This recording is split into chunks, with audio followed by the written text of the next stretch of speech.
विशेषतः गरज नसलेला शक्तिपीठ हा या महाराष्ट्र राज्यामध्ये या जवळजवळ 13 जिल्ह्यातून हा शक्तिपीठ नेण्याचा पाप आज खऱ्या अर्थानं महायुती सरकार करत आहे। याला एक तीव्र आंदोलन, तीव्र विरोध ह्या फक्त कोल्हापूर जिल्ह्यातून नाही तर जवळजवळ 13 जिल्ह्यातून होताना आपल्याला दिसते। तरी देखील ह्यातून काहीतरी पर्याय काढायचा। जो 802 किलोमीटरचा शक्तिपीठ त्यांनी सुरुवातीला सांगितलं होतं ते आता 856 किलोमीटर करण्याचा प्रयत्न हा महायुती सरकारचा आहे।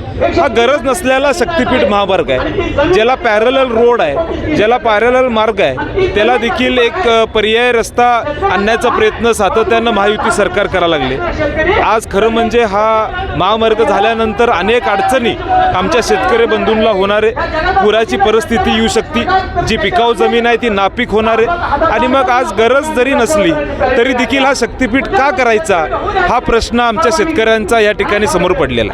आणि मग आमचे सगळ्यांचे एक आंदोलन हे ह्यासाठीच आहे की हा महामार्ग रद्द केला पाहिजे, आम्हाला पर्याय काढू नका।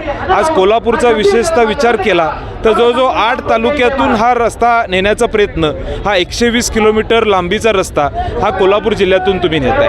तीव्र आंदोलन कोल्हापूर असेल, सांगली असेल, या 13 जिल्ह्यातून या ठिकाणी होणार आहे। आणि कुठल्याही परिस्थितीमध्ये हा महामार्ग रद्द झाल्याशिवाय आम्ही शांत बसणार नाही, ही भूमिका आदरणीय सतेज पाटील साहेब आणि आदरणीय राजू शेट्टी साहेबांच्या नेतृत्वाखाली आम्ही घेतलेली। शेतकरी आंदोलनात आहेत आणि अधिकारी बांधावर आहेत, अशी परिस्थिती आता नाही काय व्हायला लागले, आमचे शेतकरी बंधू त्यांच्या शेतात नसताना अधिकारी येऊन मोजणी करायला लागले। त्यांनी शेतकरीला तारीख द्यावी आणि मग तिथं आंदोलनाला यावं, म्हणजे त्यांना कळेल की शेतकऱ्यांचा विरोध हा किती प्रमाणात होत आहे। पण सत्तेतले काही नेते म्हणतात की शेतकऱ्यांचा विरोध नाही तर कुठेतरी विकासाला विरोध करायचा, म्हणून हा शक्तिपीठाला विरोध चालू आहे। नाही, ह्यांच्या कदाचित त्यांच्या घराच्या जवळनं किंवा घरावरनं हा रस्ता जात नसल्यामुळे त्यांना त्याचं महत्त्व नाही आहे। ज्या शेतकऱ्यांना त्रास होतोय, ज्या शेतकऱ्यांना ही अडचणीला सामोरं जावं लागते, त्यांचं दुःख काय आहे हे या सत्तेत असलेल्या नेते मंडळींनी बघितलं पाहिजे आणि मगच ह्याच्यावर बोललं पाहिजे। आमची भूमिका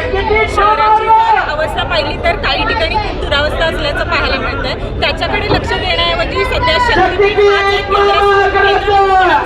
काय कारण असेल? मी मगाशी बोललो तसं ह्याच्यावर कॉन्ट्रॅक्टरना फायदा होईल अशा पद्धतीची भूमिका महायुती सरकारची या राज्यामध्ये दिसते आहे। त्यामुळंच हे शक्तिपीठ महामार्ग करण्याचा प्रयत्न सातत्याने सुरू आहे। नवीन Suzuki e Access electric scooter silent, smooth आणि स्टायलिश, आरामदायक सीट, डिजिटल फीचर्स आणि रोजच्या वापरासाठी परफेक्ट कम्फर्ट, एक चार्ज आणि शहरभर निश्चिंत राईड, कमी खर्च, शून्य प्रदूषण। आजच मोहिते सुझुकी कावळा नाका, मोहिते सुझुकी उद्यमनगर आणि मोहिते सुझुकी साने गुरुजी शोरूमला भेट द्या।